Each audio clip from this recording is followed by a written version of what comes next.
OFWs in Wuhan, China have returned to the Philippines and are now under a 14-day quarantine at the new Clark City. The local government of Capas, despite earlier protests, had no choice but to accept their town's role in addressing the health emergency. Here's the story. The repatriation team, which fetched OFWs in Wuhan, China, finished the job in 9 hours. But instead of bringing home 45 Filipinos, the mission only brought back 30 OFWs. According to the Foreign Affairs Department, around 300 OFWs are in Hubei, 56 of whom have expressed their wish to be repatriated. Yung iba, nag-back out dahil yung last minute, naisip nila gusto na nilang magtrabaho doon o magstay. Yung iba naman kasi, meron din silang mga ibang problema. May mga visa problems. Wearing protective gears on their flight back, the repatriates underwent 3 thermal scans upon arrival. They were then immediately brought to the athletes' village at the new Clark City in Capas, Tarlac for a 14-day quarantine. The OFWs and the repatriation team stayed in one building, while officials of the health department are in a separate building.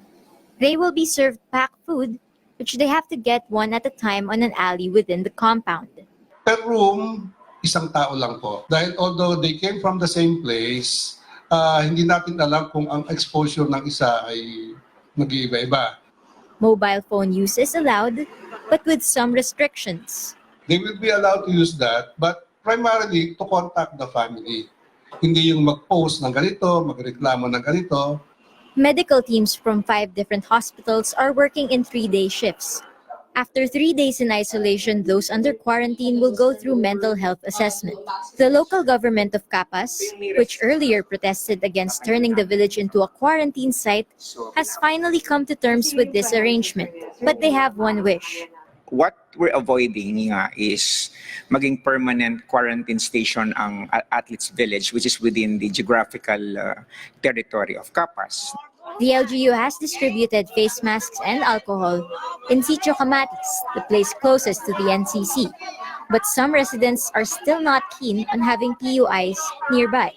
Nagpapray na lang kami, dumating yung araw na paalis na sila dito. The DILG appeals to Capas residents to understand the government's decision, reiterating the Department of Health's assurance that everything is under control. Still on the repatriated Filipinos from China, hospitals in Region 3 have been placed under blue alert status. That means at any given time, hospitals may be asked to send half of their personnel to the DOH to provide medical assistance. 49 people are currently on quarantine in New Clark City in Tarlac, including the OFWs and the repatriation team. Authorities say there are no plans yet to repatriate another batch of Filipinos. Meanwhile, the first confirmed case of nCoV in the country has been discharged. The 38-year-old Chinese woman tested negative for the disease twice and is reported to have fully recovered. As of now, 261 people are under watch in various health facilities for possible nCoV infection. 48 have been discharged but are still being monitored. Let's take a look at the latest figures on the 2019 nCoV cases around the world. Riza Diaz is joining us from the newsroom. Riza. Robbie, what we have here is the 2019 nCoV interactive map of the Johns Hopkins University, which tracks the spread of the virus in real time. So let's start with the current number of fatalities. We can see here that so far the death toll for the 2019 nCoV is now at 910. That's already exceeding the number of SARS outbreak in 2002 and 2003, which actually killed 774 worldwide. Now, almost all of the nCoV fatalities are Chinese, but over the weekend, the first deaths of an American and a Japanese citizen were reported in Wuhan, where the epicenter of the outbreak is at.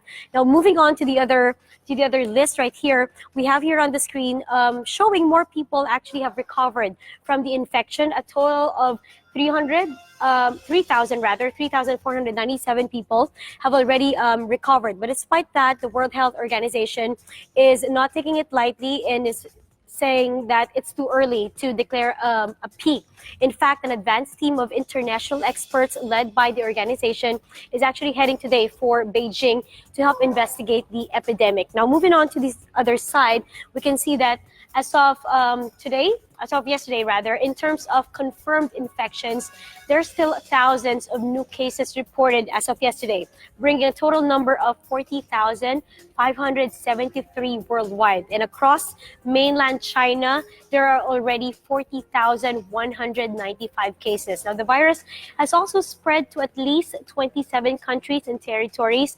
The latest reports were patients outside China. It would include a group of British nationals staying in a mountain village in the Alps, raising fears of further infections across Europe. Back to you, Robbie. Thank you, Riza.